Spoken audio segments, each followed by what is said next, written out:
it's Jennifer McCollum from Parent Teens, and I am here today with Linda Bolinger. Linda is a Theta Healing instructor and practitioner, and if you don't know what that is, I'm right with you. Linda is going to describe what she does, how she works with parents and with teens to create beautiful relationships. So welcome, Linda. Thank you. Thank you for having me. Thank you so much for being here. Tell us about yourself. How did you get into supporting parents and teens? You know, it all started about 3 years ago. I would say growing up, I was a child who really desired to please others. I spent a lot of time kind of navigating through expectations of others, and over the course of time fell more and more ill with celiac disease. So an interesting connection with emotion to physical distress and ailment is when you have limiting beliefs in your subconscious mind, you can actually manifest physical symptoms. And so that was kind of the marker or the turning point for me where I knew something had to change and I couldn't quite pinpoint what it was. So I was very ill, but I desired something more. And until I turned things around and started living a life for myself, it wasn't until then that my symptoms started to fade. So there was a direct link and connection between these limiting beliefs and emotions and living kind of outside of myself that created the illness to show me that I wasn't quite choosing what was in the highest and best for myself. And so Theta Healing it presented, and basically what it is it's taking your mind into a very relaxed present state and reflecting on beliefs, patterns, or experiences that might be living in your cells in your body that are creating situations that you don't like, you don't want. And so in navigating to the origin of these experiences or beliefs, whether they be sitting in your like ancestral line or your childhood, we can locate them through using our intuition, and we can change them. And so when we change them, we free ourselves from those limitations, and it helps shift our not only our relationships with our family members and the ones around us, but it changes our relationship with ourselves. And it's really just getting back to the root of being who we came to be, and really, finding that love for self, and guiding your life through that connection. And so, yeah, Theta Healing presented. I was able to actually rid of all symptoms of celiac. So I now eat everything and anything, and I've changed my motto, and I'm kind of living a life for myself now rather than for others. And it's been quite freeing and exciting as I take that experience and apply it to other situations, in helping them find resolution to things that are going on for them that they don't want. So yeah, it's been fun. That is just beautiful. And for anyone listening, I mean, Linda, you like healed yourself through this. It's been a journey. At times I feel like it's taking forever, and others I'm like, really, it's only been 3 years and it's all changed. And those symptoms of celiac, they really presented a lot of challenge. And when you're stuck in the thick of challenge, it's sometimes hard to kind of see the light at the end of the tunnel. But with using the Theta Healing modality, I've been able to pick away and create change over time that's been profound, and not only this area of my life, but many other layers of issues that had been going on. So yeah, it's fabulous. It's a fabulous tool that works very quick and very deep. And that's beautiful, So because there are so many options. If you've got a relationship that needs healed or a body that needs to be healed, there's a lot of different options out there and ways to heal yourself. And so how, like, when you I guess, just can we back up just a tiny bit to the Theta Healing? sure. Like, in a Yeah. nutshell, just how did you come to find what that was? And what, like, what specifically is it? Because I know you've described it to me and you said it, but can you just say it one more time for me? Because all I'm hearing, it's funny in these chats because I hear what I want to hear, and then I get stuck on hearing that, and I want to hear everything. And this is a great reason why I recorded all of these, so I can go back and listen to them again. But like, can you for your own self tell me how you came about choosing Theta Healing, and then like what Yes. exactly, I know we're going to get into details about exactly how you use it, but can you tell me how you found it and how, like, just really in a nutshell, what it is? Of course. I was actually, me and my family, we have 4 children, me and my husband, and we were heading out to go to a family function. And I had eaten what I usually eat. It was a very clean diet. And I must have picked up a crumb off of a spoon or something. And I felt deathly ill. And I just turned to my husband in that moment. It was the 1st of January. I think it was actually, we were maybe going to a New Year's family, like kind of bringing in the new year. And I just looked to him and I said, this has got to change. And I said it out loud. I was direct. I was clear. I said, universe, this has got to change. If I'm going to be here, this is the one thing in my life that's got to change. I got to start feeling well, and I need to feel like I can participate in these family functions without feeling so sick. And it wasn't a week later, I was driving to get groceries and tuned into Anthony Williams' medical medium interview on a Sirius XM radio show. And not another week after that, Theta Healing was recommended to me by a friend. And then a Theta Healing talk came to my community that I attended, and I left there feeling lighter, and I couldn't describe it, but I knew I just felt different and there was something to it. And so I booked that one session to have the experience, to just see for myself what I would feel if I just had one session. And my husband supported me in going and seeking out that session, and I did that, and I came home just excited. I was excited. I was hopeful. I had faith that the future had something brighter for me. I just knew in my heart of hearts there was something for me in Theta Healing. And so I pursued it. I took the first course to learn how, because I thought if I could teach myself the tools, I could help myself without paying for sessions or having to seek the help. I could create the change within myself. And so the snowball just kind of kept rolling, and I did courses and I took sessions, and I started traveling to learn and educate myself more deeply and more thoroughly in the modality. And it just kind of kept going for the next 3 years. And now I'm in a space where I've had probably over 22 classes in Theta Healing that I've taken and I've retaken. And now I'm just helping people create that same similar change in their own life. So yeah, does that kind of answer that question? Beautiful. That's beautiful. Just to give Yeah. some insight. And I think the beautiful part too is that you put it out there in the universe that something had to change, and then it all kind of unfolded in front of you. And I love that. And it, And right away, when you're direct and you have the intent and you are ready for that change to take place, it happens. It just happens. It's pretty interesting how the universe responds. that is beautiful. So, yeah. Okay, so tell me how you use it, because I know you do online and in-person instruction, you do workshops, you do seminars, you work with parents and or teens. Tell me how the Theta Healing helps the parents and or the teens. Well, basically, what I would first do in a session is really navigate what the issue is. So really get a clear understanding of what's going on and what they'd like to have changed.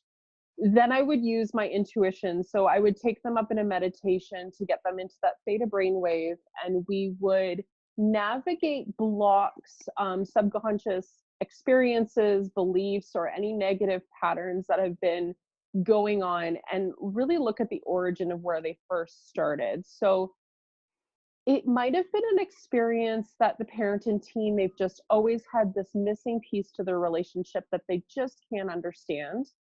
And so it might actually be a pattern that's being experienced in their ancestral line. So it's possible that perhaps, say, if it was a mother and a daughter, the mother maybe had a similar pattern or experience with her mother, and her mother maybe had a similar void in her relationship with her mother. And so we really want to go to the origin, because if we can heal it at the point of origin, it will change for everybody moving forward. And so the change comes in navigating the origin and using energy to release that limitation and bring in new perspective and new beliefs that they desire to have for that point and all generations forward. And so it's done out of permission, and it's done through them wanting to initiate that change, but it's really navigating the origins. So depending on what the issue is, we would just seek out that origin and create the change at that point.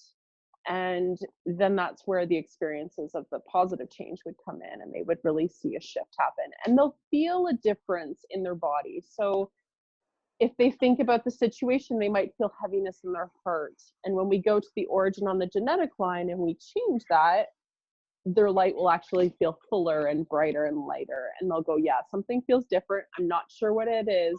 But then when they go forward from the session and they have a little bit of life experience, they'll notice that their interactions with mom or with their child have changed. And they maybe can't describe it, but they can feel and sense a lightness in it that's desirable for both of them. So hopefully that kind of makes Yeah, sense. that's great. So are you working at the same time with the parent and the teen, or are these individual sessions? Because I imagine we're hanging on to different things that don't allow us to have a great relationship with each other. So do That's right. you meet with them individually or together? Typically individually. Like you said, each will have different experiences and limitations that may be presenting. I, on average, like to work with the parent first, because a lot of the time you'll find, let's say the child is experiencing, say, bullying or something.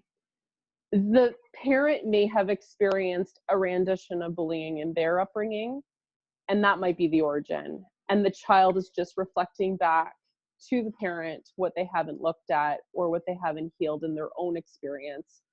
And so they're just repatterning, replaying it in their experience. And as soon as the parent heals their upbringing, their childhood, it can shift for the kid as well. So sometimes a bulk of the work can just be done with the parent. But yes, I really advise to have separate sessions and do a session with each to really see the changes happen. Yeah, in a deep and profound way. And that is, gosh, if that isn't enough motivation to kind of look at your past and your limiting beliefs and your upbringing, I don't know what is.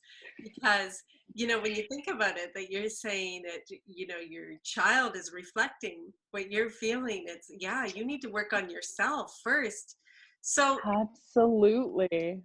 so Linda, outside of your one-on-one coaching, and I know it doesn't matter where people are, they can connect with you wherever they are in the world, because you do work Yes. on Skype and on the phone. But outside of meeting with you one-on-one, is there something that we can start to think about or we can do now that kind of gives us a start to, I know everyone's individual, but is there anything you can recommend that we can all do right now to maybe just have a better relationship with our teens? Absolutely. There's lots of little things that you can implement at your own pace in your own way, starting today if it feels light and right for you. So the first thing that I really like to recommend is to really watch where your focus is. So if you're always focused as a parent on what your teen's doing wrong or what's in your mind's eye they should be doing differently, you're going to manifest more of those experiences. So focusing on what they're doing wrong is going to manifest more things that you dislike about what your teen is doing. So it's really about shifting that focus to a positive mindset where you can actually acknowledge what they're doing right and what decisions they made that are desirable and are good for them, and that you can acknowledge are going to really guide them to where they need to go, or where they'd like to go for them. And so just really focusing on the positive and what's going right and what's going right for them moving forward can help create more positive experiences to flow in, not only for your teen but for yourself. So really the first tip I would say is really focus on the positive, really let go of the things that are going wrong and redirect your focus to what's going right. So that's the first thing. Another thing that I would suggest is to really locate the emotion in your body. So as a parent, um, visually watching the experience of your teen, if something is uneasy within your body, really locate where the emotion is and listen to your intuition and your gut instinct on why it's there. What's it triggering? So when you feel a certain way to how they're deciding, it's like, what part of you maybe made a decision earlier on in your life that's still sitting uneasy within yourself? It could just be a fear or resentment or something that you experienced earlier on in your life that's kind of repatterning in your child. And in seeing and experiencing that repatterning, you're just triggering old emotion. And so those are things that you can take note of to look at healing for yourself. And that can really help shift your perspective, even just in your day-to-day life. And really just understanding, why is it there and how do I get rid of it? Like, if it's kind of being like, if your child is being maybe bullied by other kids, it's like, where in my upbringing, was it in grade school or in high school, did I kind of feel like I wasn't accepted for who I am? And what's the truth of that? Like, was somebody else insecure about themselves and they were kind of deflecting that back onto me, and then I kind of own that as my truth, but it really wasn't? Just kind of navigate your emotions and your experiences to see where things really got started. So that's another really great tip, to just kind of have the awareness of what's really going on in your body and what your body's telling you. So that would be another tip. Another tip that I'd like to share is really feeling into experience. So sometimes with teens, they can be a little bit indecisive, not really sure of what's best for them and what they're being told they should do, and really deciding what is best for themselves. So this is an exercise that parents and teens can sit down and do together, or they can do it on their own in their own way. But really looking at each example of, I've got, say, 3 choices to universities. I just don't know which one. They all seem like great opportunities. Really taking 3 deep breaths and really bringing yourself into the present moment and feeling into the experience of each university can help guide you to see which university and which experience is best aligned to your soul and what your soul desires for this life. So really feeling into the lightness and the rightness of any one decision, and then letting that guide you to the right choice. So that's another really interesting and great exercise that can be very effective with choosing what's aligned for your soul. Another great one is when you feel like there's something you're lacking that you'd like to get a little better at.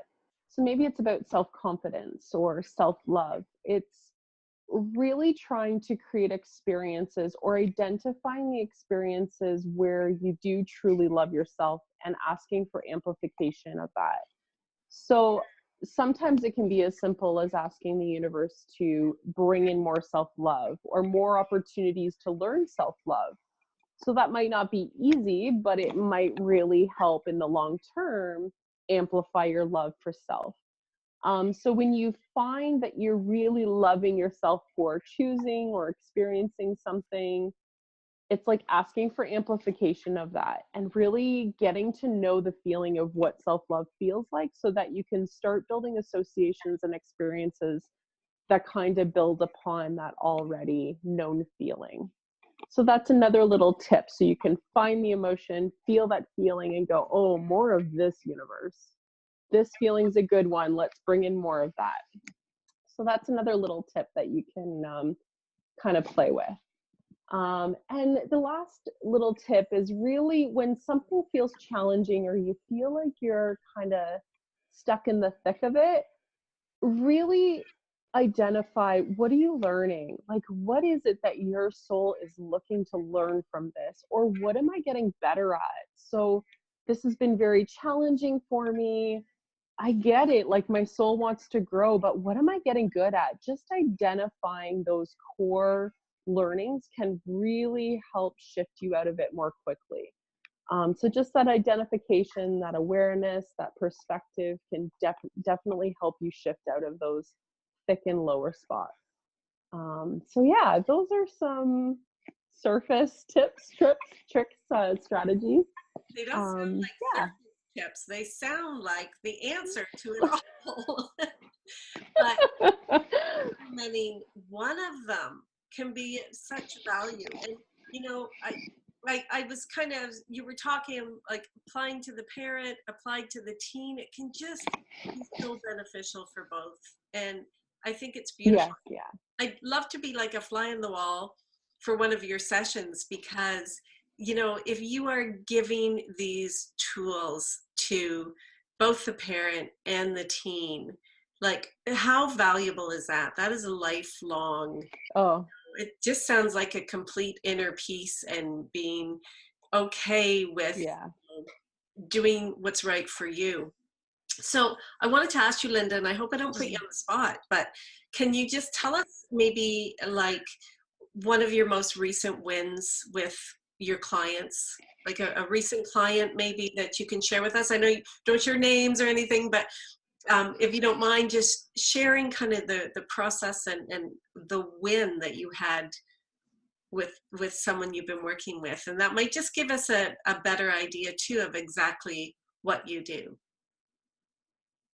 Yeah, absolutely. So I had a young teen. She was feeling like she didn't necessarily belong or connect with the kids at school like she desired to.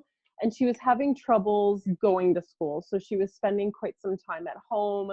Kind of, I'm not sure if it was fear, but there was this resistance to just getting up and going to school and just kind of blowing past that comfort zone. And so we worked for, I'm going to say about an hour, and we just kind of resolved some limitations and some beliefs about herself and really amplified that self-love and that self-acceptance. And we got off our session, off our call online, and she got a text from a friend. I've been missing you. Like, you haven't been at school. I'm excited for your return. And this new energy kind of flooded through her, and she had this excitement to return back. She got back to school and she seems to be getting along really well. I checked in with mom and she says it's just everything's changed. And she was really struggling, the parent, just to try and navigate her in the best way to get her to go back to school. But there was these old patterns, these old experiences that they were playing fairly strong for this young teen. And just looking at them, addressing them, healing them, and releasing them, it just changed everything for her. So that was, for me, to see that progress, to see her back in school and thriving was just, it's why I do what I do. Very rewarding. I feel like that should be your tagline. That I get the kids back, I get them out of Yeah. bed. And you know, it's hard to say. Parent win. Yeah, I mean that's a huge parent win, but it's a team win. Yeah. Because then they totally. Right, they can continue Totally. Yeah. and loved and a part of, you know, school and life. And I think that's a huge win. So Totally. thank you for sharing that. Totally. Yeah, That no was one problem. That was just one session. We just connected. She was home from school. We kind of dove in and just took a look, and you could even tell by the end of the first hour, like by the end of our hour session, like she was smiling and she was grateful, and you could tell something had shifted in her. And for her now to be able to feel that sense of connection and belonging with the other kids, it's a win. It's a win for sure. Well, it Yeah. sounds like it'd be a huge win to work with you. And if that's one session, if parents Oh, get nothing else out of all of this, connect with Linda, one session. And Linda, it could be things that parents are trying to tell the teen and they're not hearing it from the parent. Someone else experience that can guide them through like you is extremely valuable. Please jot me in. Jot me in for the next year. How many sessions do I need to figure out my life? I'm not. Anyway, after this, I should mention after our chat, I'm going to have a PDF that you can print off to just get those kind of quick wins that Linda had recommended for us, and also how you can find Linda on the Parent Teens website. And we'll make sure to connect you up with her website and all the good work that she does. So, on that note, I'd really love to thank you, Linda, for being here and sharing your goodness with us. And if I could just put it out there in the universe that I hope we connect again soon, I'm going to do that because I know it and we will. Thank you very much, Linda. thank you so much. Thanks for having me. Anytime. We'll see you again. Absolutely. Bye-bye. Bye-bye.